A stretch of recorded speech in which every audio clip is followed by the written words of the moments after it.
Have it too far. Okay, we're cool, right? Are we live already? Yeah. Okay, good evening all. Good evening, And welcome to another live session on X and Y, right? On X and Y. So, of love. We will be discussing finance in marriage, and we all know how important finance is as regards marriage and as regards the success of marriage. Next to infidelity, the next source of marital problem is financial problem. That's it has to do with money. Next to infidelity, that's just to let you know how important the money is as regards marriage. And I'm sure we must have heard of some statements like, "Oh, love is not about money alone, but money enhances love," and that's just the truth. Because if I keep telling her I love you, I love you, I love you, and she's hungry, I don't think she'll be happy. Certainly. So that's just to tell you how money is. And I've come to understand something, that if most couples have more money than they do, I personally feel that they will quarrel less. If most couples have more money than they do, money has a whole lot. I think it's Ecclesiastes 10 verse 19 that says, "Money answereth all things." Money answereth all things. That's just to let you know how important money is. Because I feel that if there's more money, you take her out, she feels more relaxed. You guys can go on a vacation, and so I personally feel that if there's more money, most couples will enjoy peace. Marital bliss. So you don't want to say anything before we start? It's true. I believe it's true, right? Yeah, it's actually true. So money just helps. It makes. I hope you can hear me. I don't know if I'm speaking up. I'm not speaking up, right? Okay, let me shout. No, just speak up. Okay, money helps the home. It helps to resolve a lot of issues, a lot of wants, a lot of needs. Just like how they say that if you need something, you won't go to the shop and be speaking in tongues, and then the thing will follow you. Certainly. You will have to pay. Okay, you will have to pay for it. You understand? So money is key to running a family, to running a home. Because it's actually capital intensive and cost intensive when you are running a family, when you are running a home. So money is very, very important in running a home. So let's begin from the singles. And the first thing I would want to say is that I've seen some young men who feel that they can use faith to get married. Like they can believe God and get married. It's good. We'll let you know that yes, continue to have your faith, but it's necessary to have a source of income before getting married. So you see, if you so much have faith, let that faith give you a source of income. Let that faith give you a job or an established business before getting married. Not that you will carry someone and put her in your house and she's hungry and you say faith. So it's good we establish that, because I've seen some young men who feel bad if a lady turns down their proposal on the account that you don't really have a stable source of income, and he's actually feeling bad. It's not a reason to feel bad about. One should have a good and stable source of income before getting married. So what do you have to say as regards that? Yes, it's very important for singles to build their finance before they get married. As a matter of fact, you plan your finance and know what you want to do in marriage. It is not in marriage you begin to plan your finance. It's very important for singles now. You are planning to get married. The first thing that you must ensure among other things is that your finance is intact. When you talk about your finance being intact is the fact that first of all you have to have a stable and a steady source of income that comes into you monthly, at least monthly. Okay. Could be daily, could be however monthly. Then just like you said, do not rely on faith alone. And another thing is for you to also establish the lady you are getting married to. You know, if there's a way, if there's anything she wants to do, then let her learn a skill. If she's not already established working, yes. But we're talking about people putting their finance in order. So maybe if the finance is not yet in order, so you are the ones that we are referring to right now. So faith is not enough for you to get married. Just like I was saying, you build your finance, ensure you have a stable source of income, and ensure the lady is doing something. Just like he was saying, maybe she's already established or she's working, or if she's not, she learns a skill, and you also learn a skill. There are so many things you could do. Learn a skill, just as how we call it here, a side hustle or side work or whatever it is you want to call it. Just ensure you have something on the side. That's if you're not a business person, coupled with the job that you are doing.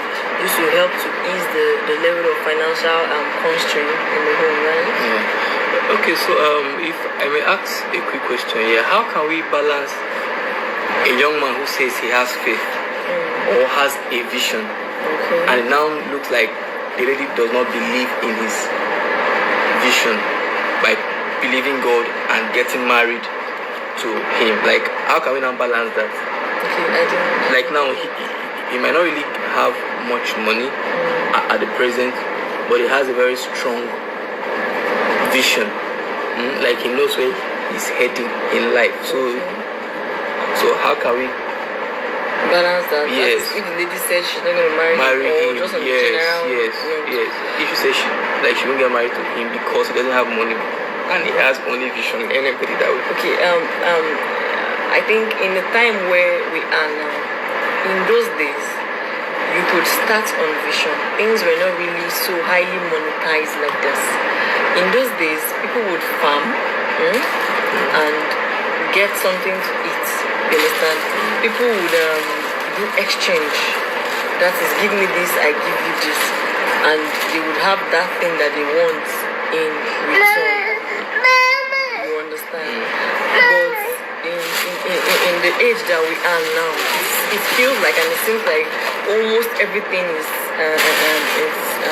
on the bedrock of money. Okay. You understand? So if he has a vision, nothing stops him from having. Somebody said bring them on camera. No. It's okay. Okay. Sorry about that. So if you have a vision, if you have something that you want to do, nothing stops you from having a skill. You understand? While you are building your vision. You understand? Yes. How about that? Does it make sense? Yeah, it actually makes sense. Basically, what I want to say is, in as much as you have a vision, start doing something on that, or something that will bring finance to you. Yes, because I've seen some young men who truly possess great and like they've seen a whole lot as to what God wants to do with their lives. But that notwithstanding, you won't bring her to your house to serve, right? So you should have something with your great and lofty dreams that you have. Still have something that can bring in money for your family. So that's just what I would want to say. Okay, I want to add. It's looking kind of dark and blurred. I don't know. Okay. I want to add something to this thing that you have just said. That parents should learn to empower their children. Parents should learn to empower their children. What this means is that for people like we in our house growing up, our parents made it as a point of duty that once you are done with your junior WAEC or SSC or just any time frame that you have at home on a long holiday, they made it a point of duty for us to learn a skill. So each and every of my siblings, we have a skill. What this thing does for you is that you don't know where you will find yourself tomorrow. You don't know the situation you will find yourself tomorrow, and then you don't know if that skill is what you'll be able to fall back on. You know, it's easier when you already have a skill. It is just for you to get established. Yes. It is easier than for you to go and start learning a skill all over again at the point where your concentration is not even there. You understand? Your focus is not really there. So I am encouraging every parent here or parent to be here. Ensure that as you are giving your children education, you ensure you also give them skills side by side. It could be drill. It could be them learning to cut hair. You know, it could be them learning to fix wires, electrical stuff. It could be them plumbing, tiling, for the ladies making of hair, whatever skill, baking and the rest. Just learn a skill, yes. Okay, so let's discuss money now as regards marriage or in marriage. Okay. The first thing I would want to say for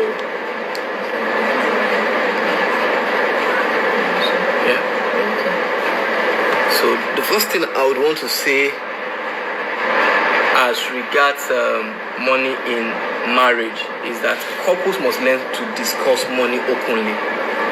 Couples must learn to discuss money openly, and the aim of discussing money openly is to achieve transparency and openness in money matters. I've seen some couples where the wife has no idea as to what the husband earns and vice versa. It's not supposed to be. I've seen or heard of some kind of settings where the man hides his financial status from his wife. I don't really know like the aim, but the main thing and the right thing is for couples to open up as regards their financial status. There's nothing to hide from your wife. There's nothing to hide from your husband. Okay, I would like to ask, if you say couples should open up, how about when couples have partners who are spendthrift? Who spend too much, right? Once they know that you have money, on the both side now, because I've seen men that spend men's money and then I've seen women that also, once they know that their husbands have money at that point in time, they just begin to make demands. So how would you balance it when you say they should discuss? Yes. For those who are already married, it's more like medicine after death. Why? Because you are in it already, and you must trust God for wisdom. Because like this thing could be very practical, where you have a particular spouse who spends so much, will just carry the money of the family. Some will drink with it, some will go and gamble and things like that. So how can they now achieve that level of transparency? So I personally feel that wisdom is profitable to direct. You that know the peculiarity of your financial state of your partner, then you should know how to go about that. If we counsel you now to just go and open up, and he or she knows that you have money, then they begin to run you dry. So that might not be like the best. So this is why I feel that wisdom is profitable to direct. So let everybody act based on the peculiarity of their marriage. But by and large, transparency is the watchword. Let's try as much as possible to be open with each other. Let's be transparent.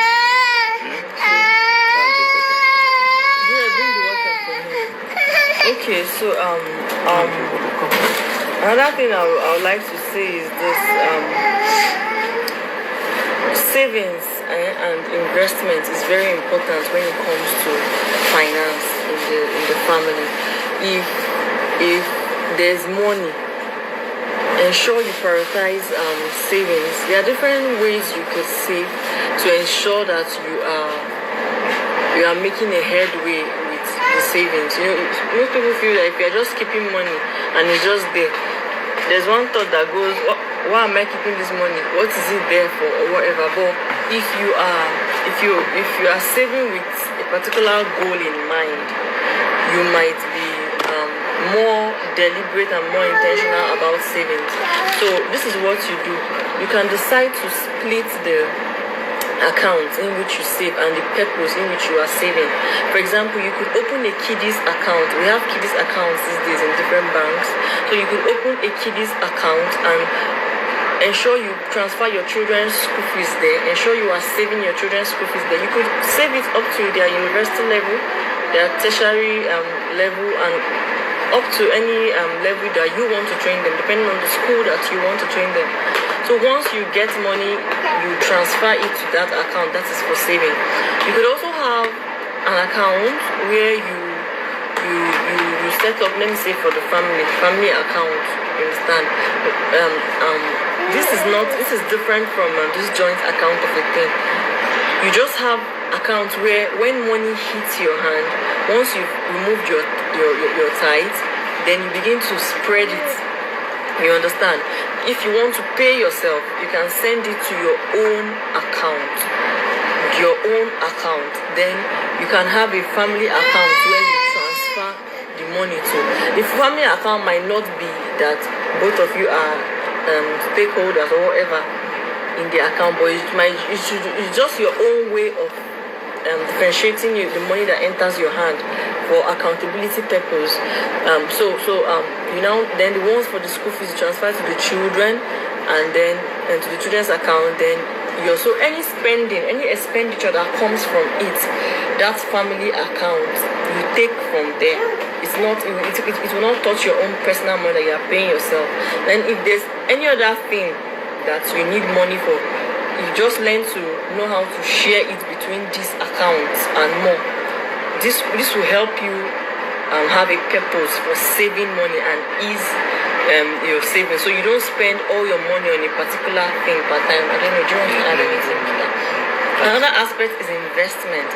If you have money now, if both of you are working, if you are doing something, if you have opportunity for savings, rather than just keeping it there now, there's also a life savings also. Rather than just keeping it there, you can also invest your money. There's land, real estate now, there's shares, and there's some other things that you can really find out on how to invest your money on and invest wisely. This will help you achieve financial stability. Okay. I would like to ask a question. Okay.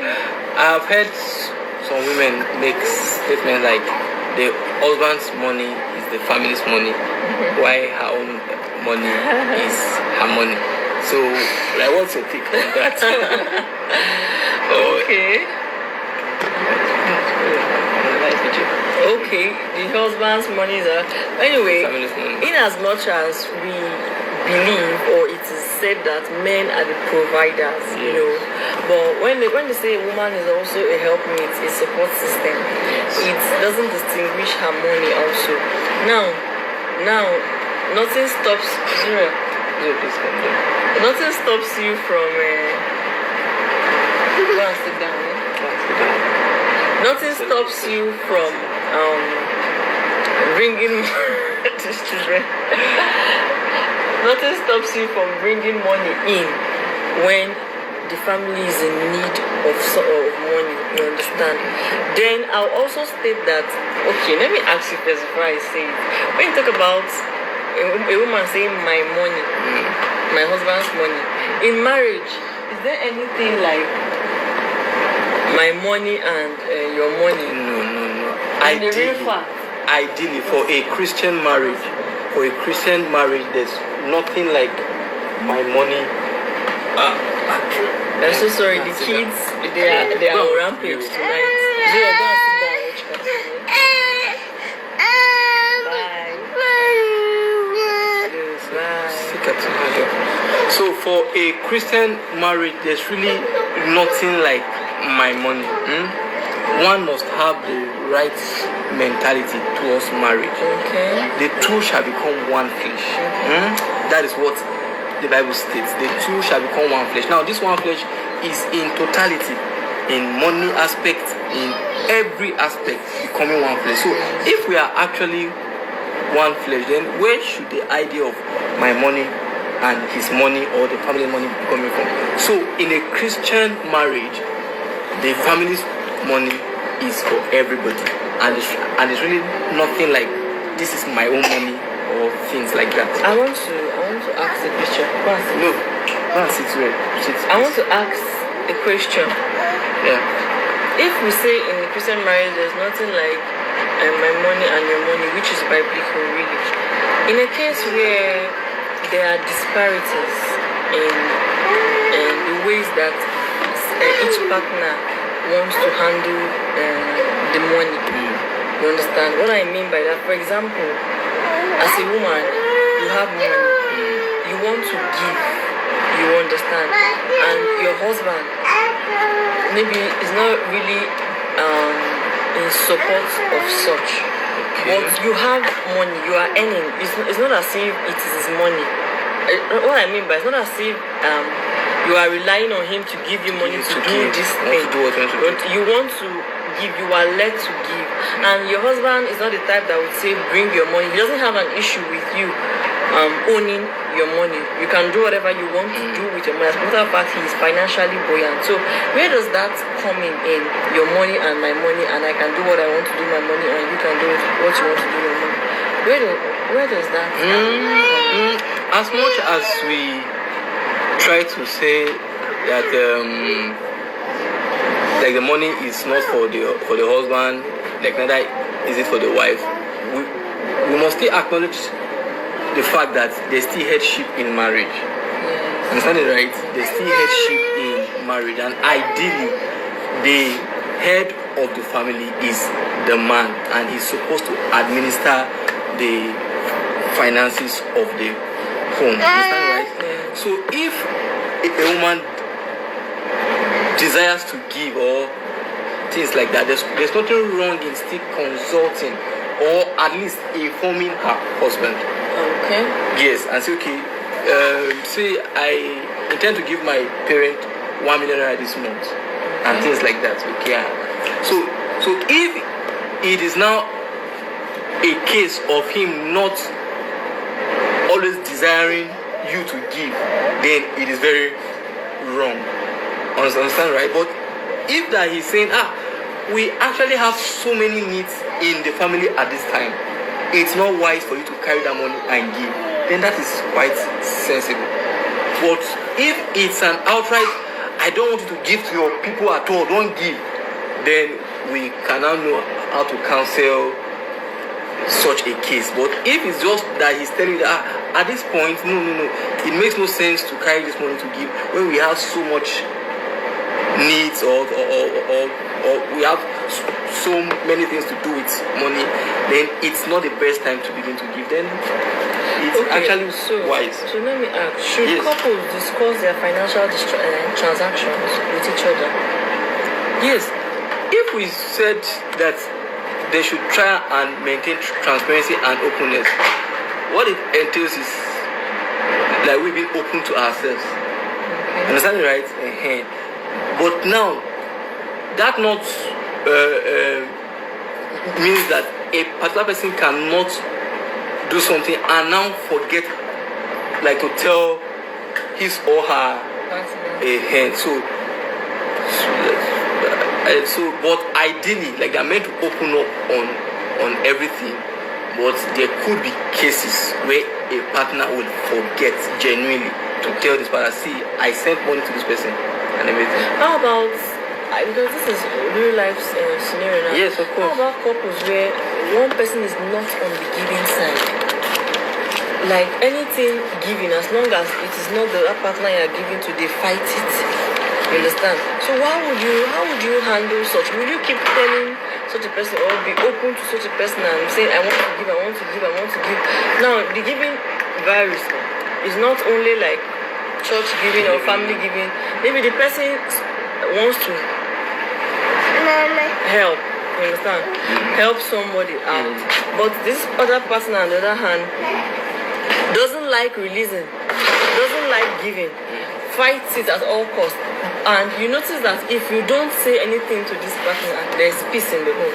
But the moment this partner realizes that you tell the partner that you gave or you want to give, it brings rancor in the home. So should such a partner continue telling their partner that I want to give, and it's bringing issues in the home? Okay, before I address that as regards this question now, it's good I state that this is why we advise intending couples to court, so that you can get to know yourselves very well at the stage of courtship. Because some of these things might not be easily corrected in marriage once you have put your head into it. Now, because I have heard of a case, I think it was last year premarital class, that a young man was sharing that his uncle's wife does not allow him to give to them at all. And yes, like to give out at all. So anything that he tries to give, he will now hide it from his wife. Why? Because she's against him giving. So one must really be very careful and try as much as possible to know your partner, know what they can do and what they can't do at the stage of courtship before getting married, so that these things can be corrected even from the phase of courtship. Because in marriage, it's like more like, how can we correct it now when it is now too late? So that is the case. Okay. In the case of a man putting his eyes in his wife's money, what do you have to say about that? Well, it's very common in our days now. It's very, very common in our days now, and it even begins from the days of courtship. You see two persons, they'll actually go out, and he's coming up with one kind of excuse that he didn't come out with his car or this. Why? Because he's expecting her to pay. So it is so common now, but it's good we state it that the ideal thing is that the man is still the provider. God designed men as providers. I think it's 1 Timothy 5 verse 8 that says any man that doesn't provide for his family is worse than infidel. So it's good we make things very clear that as much as you can ask your wife to support the family or to things like that, but for you to really put your eyes on her money. I've even heard some men who will tell their wives, okay, you will pay school fees this term, while I will pay school fees next term. It's not the ideal at all. It's not. Now, I'm not saying that she cannot support her family, but let it come out of her free volition, not out of compulsion, but out of her own free will. Let her contribute to her family. But for you as a man, deliberately putting your eyes on your wife's money, it's not the ideal thing. Okay, so what do you have to say about what do you have to say about men who don't allow their wives work? Men that don't allow their... Well, the best thing is for you guys to discuss it at the phase of courtship still. That's just the best thing. For you guys to discuss it at the phase of courtship. Why is because once you get married, it becomes so difficult to correct some of these things. And this is why I always advise those who are in one relationship or the other that they should address things during the phase of courtship. That's just the best time to say, okay, see, I intend to work. Then he will not tell you, okay, I don't want my wife to work. So if you can't accept that as a lady, it's at the phase of courtship, you will say, okay, no, this one, I cannot accept it because I want to work. But when you guys just keep doing, I love you, I love you, I love you, and you don't even discuss vital things, you now get married and he's telling you that I don't want you to work, then it's almost too late to begin to correct things. So it is better to correct things at the phase of courtship. Discuss these things. I want to be a career person. I love to work and everything. Will you allow me work? The only one that I will condemn is if he accepts at the face of courtship and now begins to tell you in marriage that don't work, then it is not good. So that's just what I actually feel. As a matter of fact, for singles now, listen to me, before you pick a spouse, especially ladies, you must be very, very careful. I've seen people that their life became a shadow of itself by virtue of who they got married to. You understand? There's a particular case. He promised her that he was going to put her in school and just allow her do this and do that, and she finally got married to him. And he didn't put her. Excuse me, please. Sorry. He didn't put her in school. He didn't even allow her do business. He didn't allow her work. He didn't allow her become anything. Honestly, he did the opposite of what he had promised that he would do for her in marriage. So as ladies, you must be very careful. One of the qualities for you to look out for in a man when you are getting married is someone that is concerned about your growth. Someone that is concerned about you becoming more in his hands. Someone that is concerned about you becoming somebody and is not jealous of your success. So you have to watch out for this too. There are some men who are jealous of their wives. And because of this jealousy, they've done some crazy things that you would not imagine, just so that she would not grow above them. And they are not growing. They are not growing, and they didn't allow the wife grow. So both of them are now on the same level, small in life, because of one person's jealousy and negativity. So these are traits that you have to look out for in partners before you get married to them. Jealousy. You see, when you see someone with someone and he or she begins to jealous other people around them, there's this bit and they can't celebrate people's success. It's an indication for you to run away. Yes. It might not have happened to you yet, but as long as that trait is in that person, that the person finds it difficult to celebrate people, that the person finds it difficult to cheer others on when they are succeeding, it's an avenue for you to run away. Another avenue is that when a person is insecure, a guy or a lady, when a person is insecure, that is someone for you to look out for and run away from. You know why? Because he or she will rub up their insecurities on you. For example, you say, don't go to school because I don't want other guys to see you. And don't go to school because when you go to school, you become bigger than me. You become more knowledgeable than me, or whatever it is. So don't go to school. Don't do this. Don't do that. Don't do that. Insecurity at the highest level. So these are some of the traits that you have to look out for in people that you are intending to get married to. Please check very well. Ensure that they are going to encourage your growth. Ensure that they're going to support you. Ensure that they would not try to truncate every little move that you try to make. Some persons would even scorn you and laugh at your growth process. So if you are not dogged enough, if you are not tenacious enough, you would not become anything with being around those people, because they are always naysayers. You want to do this and they say, beg, leave you, go and sit down. Where will you even start from? Where will you go for? Who in your family has done that kind of a thing before? Who have you seen that? So, when you keep hearing such negative things from a partner that you are living with, you find that you will not be able to try out things. You will not be able to dare things. Who you get married to determines the level at which you will succeed in life. It's very true. But there's some persons you get married to and you will just become so good, so great.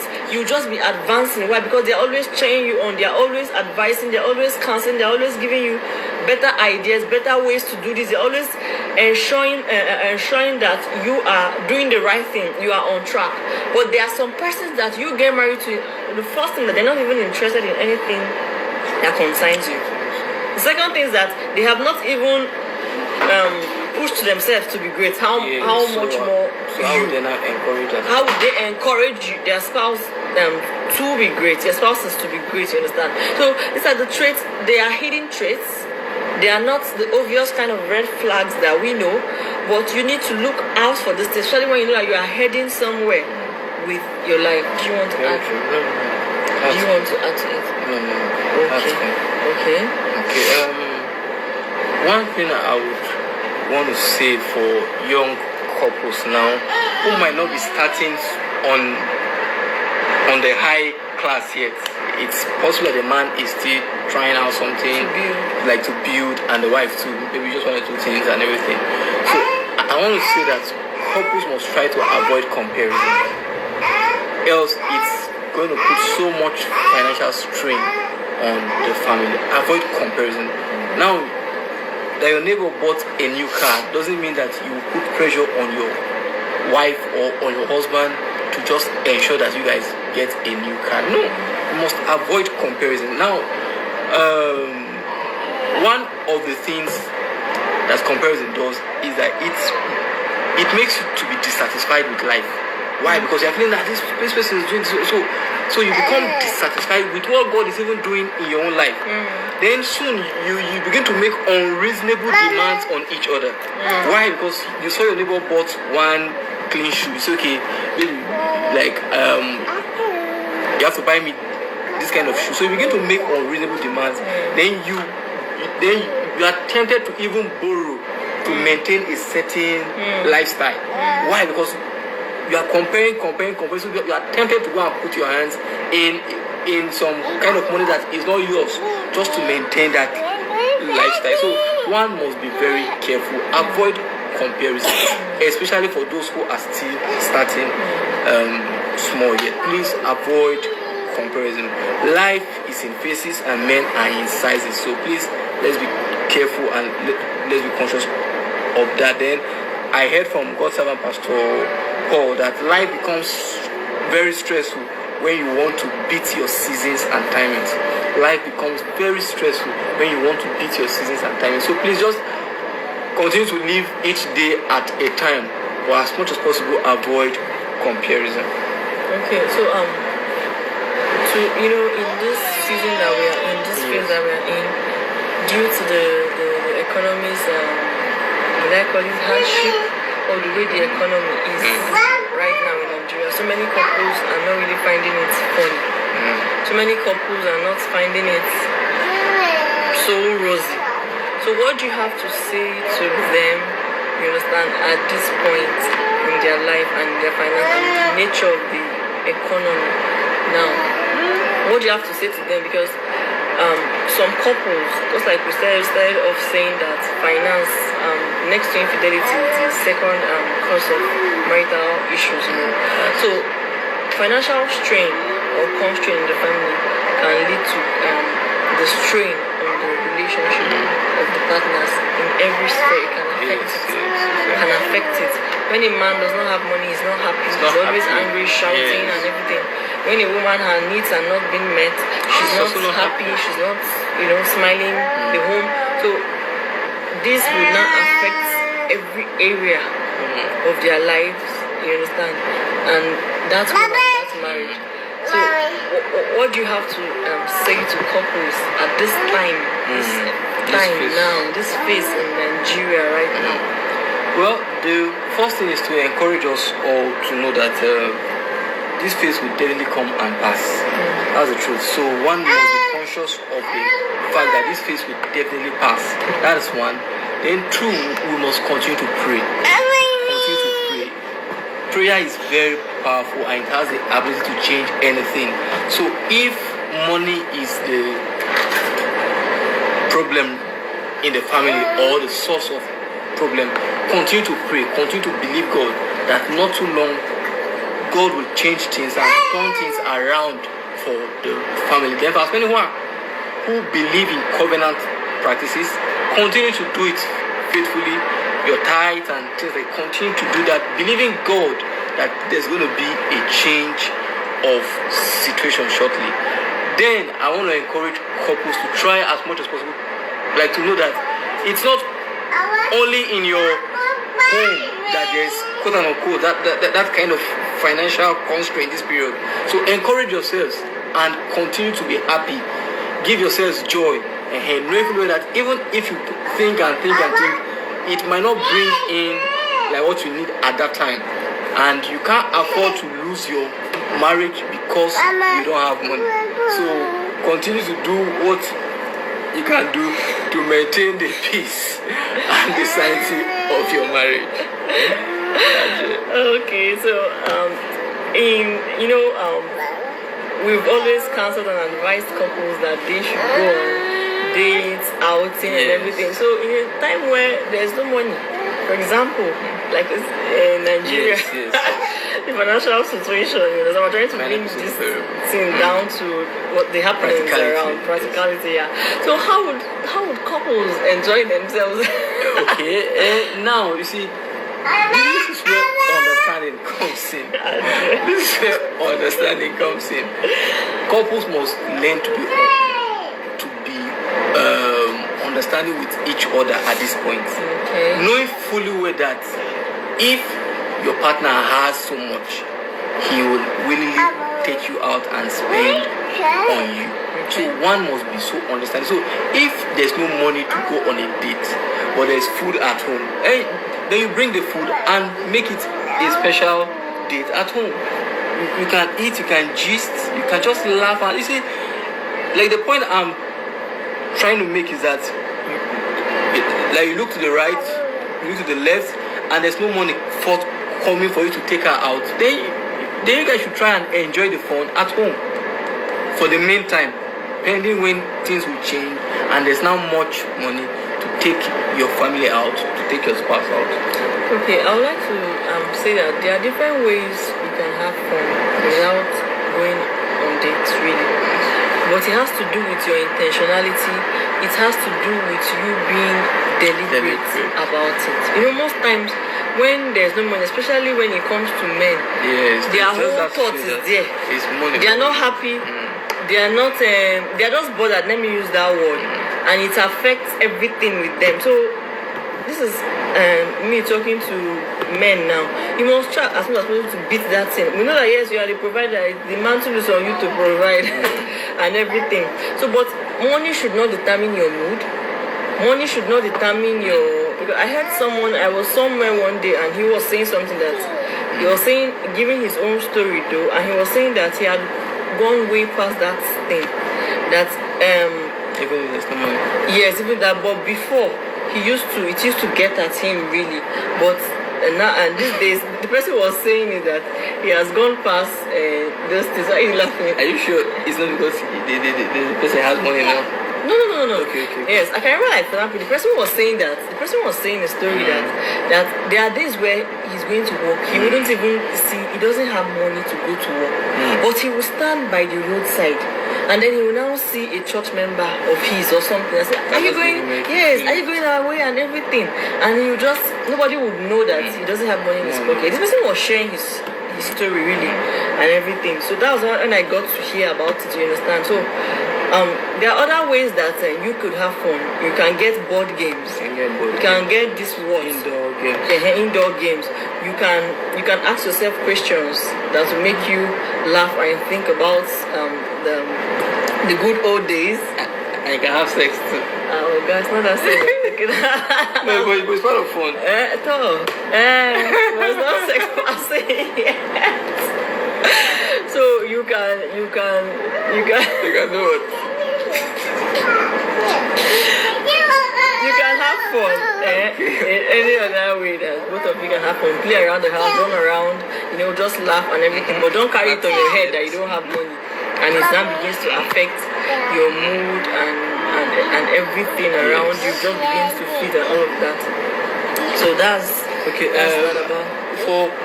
If I may ask, as regards joint accounts, what do you have to say as regards joint accounts? No, which one you like? Really?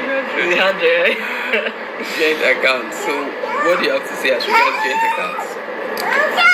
You go first. Well, joint account is not compulsory. Okay. That's just the truth. It's not compulsory. Okay. If both of you decide to have a joint account, it's okay. But if for any reason you guys are not agreeing on joint account, it's not a big deal. the watchword I keep saying is transparency. There are some couples who have joint accounts, yet the couples are still operating secret accounts. Sorry, darling, but I think you can have joint account and still have your personal account, right? Yes, that's okay. But where just saving together, right? No, like basically, it's to help for accountability.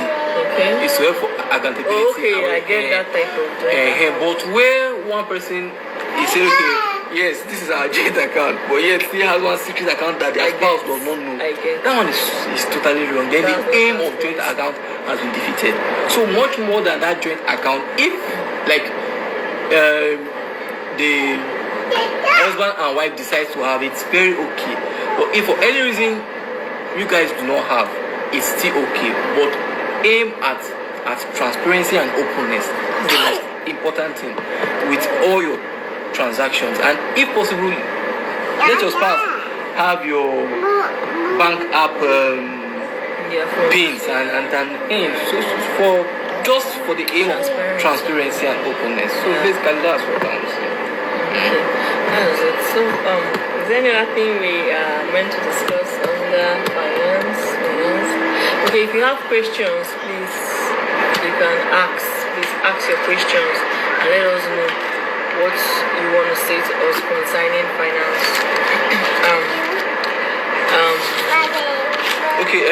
I want to ask you to give a quick counsel to ladies who have decided that to give a quick counsel to ladies who have decided that if they don't see a big man like Davido, that they will not get married. So what do you have to say as she gets such? Okay, you see, life is all about choice. Whatever you choose to do, it is your choice. Own it and stand by it. Okay. You know what? We all know ourselves. We know what works for us. We know our deal breakers. We know what we can take and what we cannot take. So in a situation where a lady has decided that she must get married to a wealthy man, that is, she's not ready to grow or build with any man, that she must see the car, she must see the house, she must see the money, she must see the business, she must see something that he is doing before she gets married. That is your choice. It's very fine. You understand? Go by your choice. Why? Because if you get married to such a lady and you are not so well to do, she's going to frustrate you. The marriage is not going to work. She's going to be unhappy, and that's going to make you unhappy too. You understand? So at the end of the day, most times why we get married is so that we can have a successful, a blissful home, right? It's not because we get married to divorce or we get married to start having issues or quarrel and everything. We get married because we love the person or we like the person and we want to ensure that the marriage works, right? So there's no point getting married to someone that you know that you're not going to make the person happy or the home is not going to work. So just do what works for you. If you have, some people don't have the patience to wait for a man to grow before. I've seen people that run out of their homes because of the husband didn't have financial. Yes, I've seen some ladies that ran out of their home because they didn't anticipate the kind of financial constraints. They thought that he had money, and all of a sudden he lost his job or whatever it is, and they ran out. Why? Such people, they were not cut out to be patient and to build with a person. You understand? So that marriage shouldn't have taken place in the first place. Go for what you want. Some people prefer to be crying in money and they are beating them blue black. Although we're trying to change that narrative. Do you know that you can get married to a godly man who is boxed up, who is wealthy? Yes. Nobody said that poverty is indication for a good man. No. And nobody said that you must suffer in life. You can see a godly person who is wealthy, and both of you will enjoy your home. Yes. So I think we should begin to change that narrative that he must be poor or he must be building before he is a good man. Some of these people say who don't have yet, you marry them and they will still be dealing with you, and then when they now have, the tendencies now begin to show. They now begin to mistreat you. You know, it's believed that someone that doesn't have money is humble. It's humble. Test him with money and see. So, as a matter of fact, let me counsel young ladies. Okay. Part of your prayer list, if you are trusting God for a life partner, pray for him to be boxed up. Yes, there's no award in suffering. It's not a sin. It's not a sin. Nobody. Pray for a good man who has money. Yes, pray for him to be boxed up among your prayer list. Yes. Before you get married to him. It is beautiful to enjoy the blessings of prepared places. Yes. Nobody said you must come and suffer with a man before both of you will now make it, or before he will make it and now begin to enjoy. You can enjoy the blessing of prepared places. Yes. And both of you will still have blissful homes tomorrow. Yes. So it's not bad. Okay. Yes. Yes, she has actually said so much, and what I'll just add is to young ladies who God might be leading you towards getting married to somebody, and you're looking at his current state. You should be able to look beyond his current state. As long as you're convinced that that's who God wants you to get married, you might not have the whole world today, but it is good you are aware that no man's destiny is written on his forehead. Some persons that you see today who are big men, who are great persons, I say, this guy has money, this man has money. Some of them didn't start that way. So now think of it, if their wife had rejected them at their low state. So this is just to balance the whole thing. Yes, trust God for a boxed up man and everything, but where God is leading you and saying that man, go and get married to him or things like that, please, or accept his marriage proposal. Please don't despise him. Don't despise the days of little beginning. That is just a caution. Look beyond his television and look at his vision. Some persons might not have that physical properties today, but they have so much potential. They're actually heading somewhere. So don't look at his pocket. Look at where he is going to, and God will help. Yes. I also want to add to this. Okay. For guys, most especially, you understand, because when you talk about breadwinners of the family, most times it is men, you understand, but nowadays we have women and all that. Yes. I just want to add that whatever your hand finds to do it well. Whatever that is worth doing, that is good, that is legal, do it well. You know why I'm saying this? Some guys, the job you are looking for, the job that you want, is not there yet. Don't hold on to it and refuse to do any other thing with your life until you get that big paying job or business or whatever it is, breakthrough. I've seen people that if it's teaching, you see to do. If it's what other job can somebody do? Whatever it is that is legal, that is good, that you find your hand, that you find to do. Don't say no. Don't look down on the job. To work in one big place. Yes, one big oil company. Yes, start from somewhere. What you have. As you are waiting, age is going. You're not married yet. You're not settled yet, and you're still waiting for one big money to drop from wherever. I don't know where you want it to drop from. Whatever you find to do, you understand, that is genuine, that is good. Go ahead and do it. Don't despise it, please. And I think I should just add that, you see, for young men who might have heard this now and they're thinking, oh, money hard, and I don't have money now, and they're saying money is very important for the marriage. I want to encourage you to know that there's a dimension of blessing that comes to a married person. In Proverbs 18:22, he said, he that finds a wife finds a good thing and obtains favor from God. You see, that book of the Bible is true and it's real. You must learn to trust God. Marriage itself, it's about faith. You must believe God all through the way. So if you are convinced that it's time for you to get married, yes, you might not have the whole world, but you are sure that like this is the season of your life for you to get married, you must trust God. So long you have something you are doing, no matter how small it is, so long you have a stable source of income, you must take that giant step of it. You must believe God. You must trust God and take that step, knowing that as you get married, God is going to release his commanded blessing They say he that finds a wife finds a good thing and obtains favor, obtains blessing. So that blessing that comes to a married person must come to you because you are trusting God and are taking that bold step. So you must believe God, because I've seen some men who just keep waiting for one breakthrough to come, and now age is just going. Some are 35, some are 40. So for how long do you want to keep waiting for that main breakthrough? Take that step of it, believing God that marriage brings blessing, and also trust God to get married to a spouse who has something doing. So both of you can now start from that phase. Believe it. See, it's not a crime to start small, but it's a crime to remain small. So both of you can start at that small level and grow into what God has destined for both. Yes, and be willing to grow, be teachable, be learn, relearn, unlearn. Don't dwell in what you have known, where you have been. Be open to new things. Listen to counsel. Have mentors who can advise you and put the advice into practice. If you are now married, listen to your wife. There's something God has done with women. I don't know how to explain that thing. You understand? There's something what you are not hearing. God will tell it to your wife, and she will tell you. If you are stubborn, you won't make headway. If you don't listen to your wife saying, "This is a woman, who is she to talk to me?" You won't really make headway in life.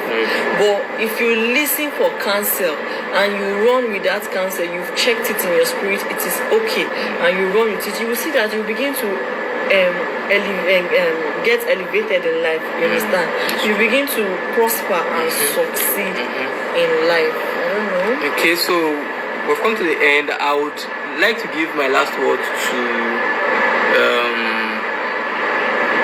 those couples who are not really finding things so palatable now financially. I want to say, be patient with each other.